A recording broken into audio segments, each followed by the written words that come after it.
欢迎回到一车真10万公里长测，我是人到中年还剩点火力的大图。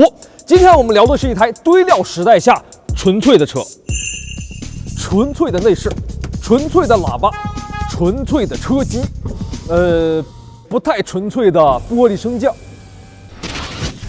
纯粹的销量翻身方式。这台车啊，越懂的越说它好，堪称是10万级别的懂王严选车。这赛地头蛇罗开罗都选它家用。这个车开起来不像是一个10万块钱的车，像是个20万的车啊！你说这小可爱为啥如此魅力四射呢？我们也好奇，所以买了一台。这是一台2023款升级款450公里纯净智享版，是最新的聪明款的上代，也就是笨蛋款的上代，算是大笨蛋。它是老笨蛋的最低配，官方指导价162888。虽然这个外号不太好听啊，但是我们自认为下单时机还是非常有优势的。当时的 ID.3 已经开始打折了，所以我们买它的裸车价是139888，再加上保险和上牌费，最终落地价格是143749块4毛。出息了啊，兄弟们，背上没刺儿了，来给我的背搔搔痒。看着如今在售啊，有着更大屏幕、更高阶辅助驾驶、更好看内饰颜色和更低价格的聪明款，咱也是微微一笑，绝对不抽。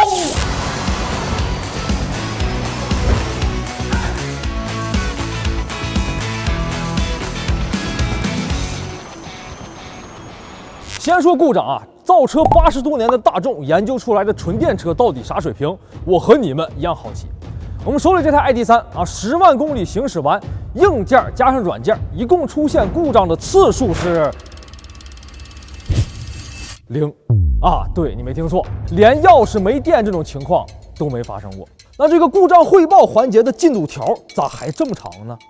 因为测试过程中，这台车发生了一次回顾起来有一些让人汗毛直立的事故。我们根据事故里程啊，称其为56807事件。事故发生当天，我们的 ID.3像往常一样行驶在高速的测试路段。这条高速上，我们经常会遇到大货车遗撒的情况，有几台测试车的风挡也因此报废。但之前遗撒的东西和这一次相比，完全是小巫见大巫了。当我们的 ID.3正在左侧超越一台大货车的时候，一根差不多1米长的钢管突然从货车的左侧掉落，随后旋转跳跃，砰的一下，一击命中 ID.3驾驶座前方风挡。开车的测试人员瞬间视野全无，在惊魂未定的状态下，稳住方向，打开双闪，逐渐减速，观察后方后，安全停靠在路边。下车之后，看到前风挡撞击后形成的大坑，测试人员真的是倒吸一口凉气。如果那根钢管穿透了风挡进入车内，后果不堪设想。事后我们仔细检查了这次事故导致的战损啊，除了风挡之外，车顶和上边梁也有不同程度的损伤。拖至4S店进行定损维修啊，维修费优惠完是4549块。你别说这个价格呢，还真不算贵。这次维修呢，主要是风挡玻璃更换、车顶喷漆和车顶整形3大项。后2项操作啊，也让我们这台原版原漆极品车况的 ID.3一下子变成了事故车。因为我们的行车记录仪清楚地拍下了事故的全过程和大货车的牌照，所以维修的费用是由货车承担的。但如果视频不清晰，没记录下对方牌照，这样就只能认栽了，走自己的保险修车。这种事呢，在我们之前的测试过程中也的确是经历过。维修出厂之后的 ID.3有点像一不小心闯了祸的好孩子，在之后的测试全程小心翼翼、默默无闻，跑完了10万公里，也没出现任何插曲。我们的长测节目也不仅仅局限于找故障，那 ID.3在其他方面的表现能不能和故障率一样逆天呢？来看车内空气质量我们提车之后呢，就把它送进了质检院，进行和之前一样的国标和 ISO 2项标准下的空气质量检测。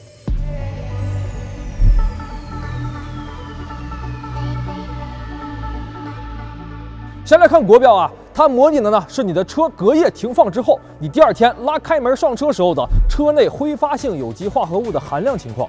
这项测试呢是有明确的及格线的。我们这台老笨蛋 ID.3在这项考核里呢是全身而退各项指标都合格，成功上岸。再来看第2项测试， ISO 标准下的空气质量检测。这个测试呢和之前模拟的场景呢就不太一样了。这个 ISO 标准呢检测的呢是你的车经过高温照射之后车内的空气质量，有点类似于夏天你的车在太阳底下暴晒之后拉开门上车时候的空气质量。以往的节目中呢也跟朋友们科普过，车辆内饰颜色不同，即便被相同的照灯炙烤，也无法将车内的温度做到统一。没错啊，所以评价好坏的方式呢就是拉出我们之前测试过的车型做横向对比。我们来看 ID.3 交上来的卷子啊，大多数测试项呢数值排名都不差，基本都在所有参测车型中的中游或者是靠前的位置。乙醛这项呢本来之前是好多车都折了一颗，而 ID.3 呢则是甲醛的成绩比较拉胯，排名相对靠后。所以稳妥起见啊，新买 ID.3 的朋友没事还是多开窗，暴晒之后呢最好也是先通风再进行空调循环，效果会更好。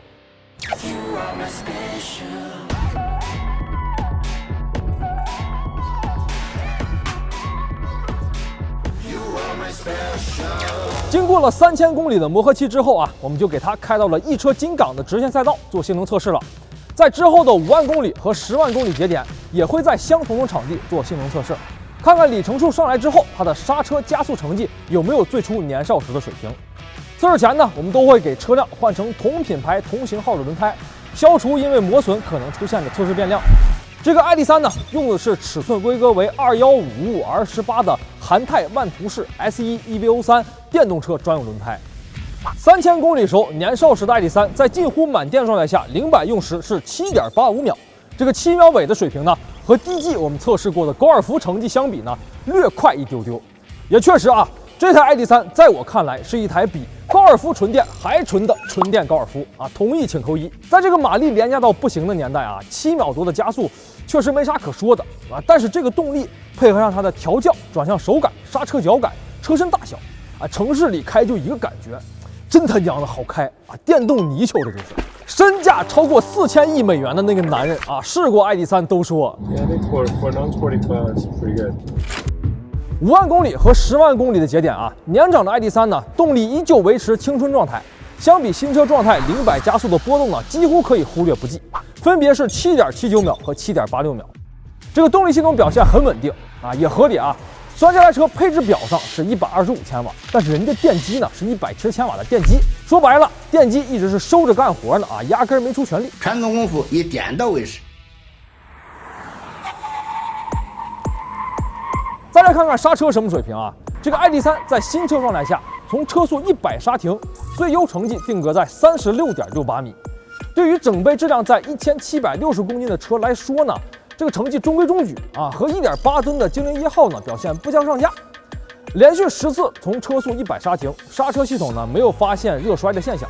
5万和10万公里的刹车测试表现呢也和新车无异，成绩上基本没有变化。整个10万公里的测试里程啊，ID.3 的刹车系统没有出现过磨损以及其他问题，还是俩字儿啊，稳定。得承认啊，这个呆萌外观打眼一看呢，隔音就不是它强项。我们在50、80、120平稳巡航时速下测量了它的车内分贝值，确实是一般，各个时速下呢都没办法和无框车门的精灵1号掰掰腕子。如果您是 ID.3 车主，这个表现不出意外，相信也在您的意料之内了。从平常开关车门啊，门板啪啪的空洞反馈就能初见端倪，仿佛内饰板里啥隔音材料都没有。但是也有好消息啊，装配工艺那是相当到位，10万公里各类路况蹂躏完，没有任何矿亮和异响出现。车身覆盖件间隙面差的测试啊，这个环节呢，我们就是测测它车身上的各种缝隙啊，测一遍左边的缝，再测一遍右边的缝，算一个差。如果一模一样，那这个差就是0，证明很匀称。那差越大，证明左右侧的缝隙呢越不匀称，工艺有待提高。这台 ID.3 左右细缝的平均差值是0.37毫米，这个表现呢不是特别的突出，但是也不拉胯，算是一个中上游的水平。随着里程数增加啊，这个车身的缝隙呢也会发生变化。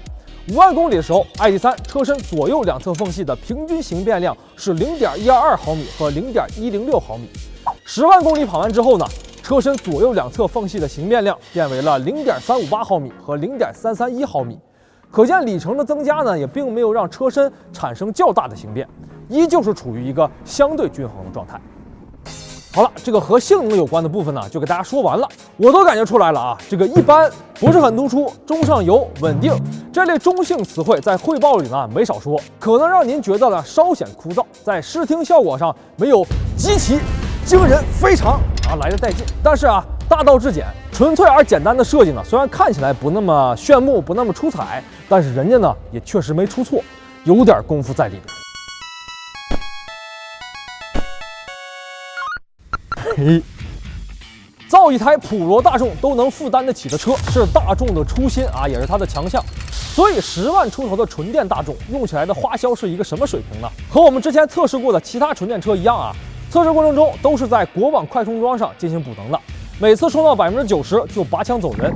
这台 ID.3一共行驶了10万零118公里，累计的充电金额呢是26267块3分。累计记录的充电量是17978.52度，所以计算下来呢，平均电耗是100公里17.96度。那更接地气的算法啊，每公里电费2毛6，26块多能跑100公里，这是全程快充桩的费用。如果您是自己的交流慢充桩啊，肯定是更便宜。这台单电机的 ID.3啊，能耗和花费啊，对比那些双电机的车的确更省一些。再加上它体重控制的也不错啊，轮胎和制动系统的磨损也能进一步降低。部分以往测试的车辆数据呢，我们就直接打在公屏上供您对比了。这台车整个测试周期呢，几乎是完整的经历了夏季和冬季。计算一下电耗啊，发现这台车冬季电耗上涨了21.4%啊，幅度不小。而且从网评来看啊，吐槽这台车冬天续航短的人呢不少，所以它低温条件的能耗管理呢，算是一个短板。那具体原因在哪儿呢？下一期我们把它大卸8块，咱们一起来研究研究。这10万公里的测试期间啊，保养都是在4S店做的，频率呢是按照保养手册来的。5000公里首保之后呢，每1万公里一保，所以10万公里跑完，这台车一共上4S店打卡10次。人家其他纯电车啊，基本上是每2万公里打卡1次4S店。这么一算呢，这个 ID.3呢确实是挺忙道啊。5000公里的首保呢是赠送的啊，说是赠送啊，其实咱啥实体东西都没落着啊，就是给检查检查。之后每1万公里干的事儿呢，就是换空调滤芯儿。像其他耗材啊，比如制动液是首次3年，但是没有公里数的限制，之后每年更换1次。冷却液呢是每2年更换1次。每次开它进店保养吧，干的事儿呢基本都一样，就是全车检查和更换空调滤芯儿。唯有55000公里那次啊，可能人家觉得我们这个里程数的增长速度呢过于逆天，建议我们更换冷却液啊，收了1160块。然后65000公里保养时候呢是给打了个折，折后呢是445块2毛，其余保养都是统一的573块。反正以我们这个测试的强度啊，差不多1个月见2次售后经理啊，比我见我爸的次数都勤。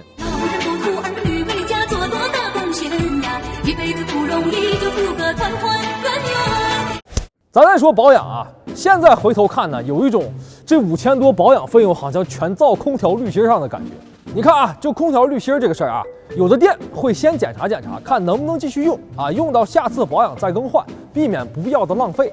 这个 ID.3呢，只要是你来了啊，必换。我对德国人的刻板印象呢，又变深刻了。就是有一种呢，你刚挂完号啊，脚还没跨进诊室呢，那边大夫刷刷刷，药已经给你开好的感觉。不过啊，在这9次收费保养过程之中啊，这4S店还真就没给我们推荐过类似于空调蒸发箱清洗这种4克项目。我猜啊，可能也是不太好意思开口了啊，毕竟573块的常规保养只换个空调滤芯。当然呢，也不排除我们这个 ID.3呢是火候不到，可能车龄超1年，各种清洗项目它就来了。最终 ID.3 10万公里的保养总花销是5616块2毛，平均1万公里的保养费用是561块6毛2。和燃油车一比啊，这确实是不贵啊，但是相比纯电车呢，必须得说不便宜。我们测试过的宝马和特斯拉都能做到每1万公里100多，油车时代借大众100个胆子，他也不敢保养比宝马贵。这能源一换，本事也不小了，倒反天罡啊，这是。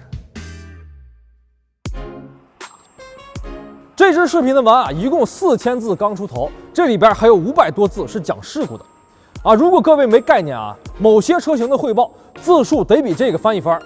我们这个长测汇报啊，理论上来讲，字儿越少车越好，所以这个含金量你细品。作为一个拥有超过80年历史的品牌和世界上最大的汽车制造商之一，他们在自家纯电架构上打造的 ID.3呢，确实是有点东西。成为了真10万公里长测零故障俱乐部的第5位成员。行驶品质无需多言，实测性能非常水桶，能够通过最朴实的方式逆转销量，也证明了底子好的重要性。下期我们就给这台老笨蛋大卸八块了啊！说实话，看点不少，比如它冬天电耗大幅度上涨的原因，比如它如此紧凑的车身比例之下，各个梁体是怎么设计的，再比如像用料什么的啊，咱都顺便一气儿看了。感兴趣的兄弟呢，记得点个关注啊，以免走丢。那以上呢就是这期上汽大众 ID.3 10万公里汇报的全部内容。如果对您的选车用车有帮助的话，一键3连就是给我们的最大鼓励。一车真10万公里长测，还有更多车在测试的路上，欢迎持续关注。我是大图，我们下期再见。